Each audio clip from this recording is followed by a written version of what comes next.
What's up guys? In this tutorial, I will show you how to format an external drive on your Mac.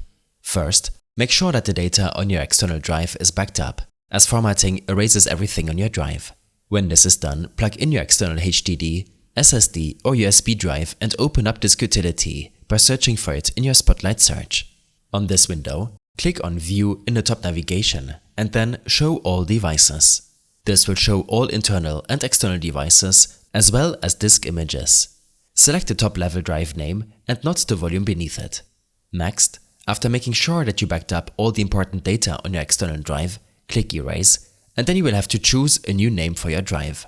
Pick a file system and proceed with formatting your drive. Different file systems will be available to you depending on the type of drive you're trying to reformat. For example, APFS, which is great for SSDs and only works on Macs. macOS Extended or Journaled, which only works on Macs and is good for HDDs. You can also choose exFAT, which works on both Mac and Windows and is great for transferring large files. Or even MS-DOS, which also works on macOS and Windows and is best for legacy devices such as cameras.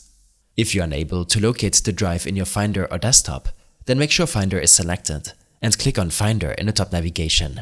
Here, click on Settings and then in the General section of your Finder settings, make sure External Disks is enabled. I hope this helped you out. Leave a comment if you have any questions and see you in the next one.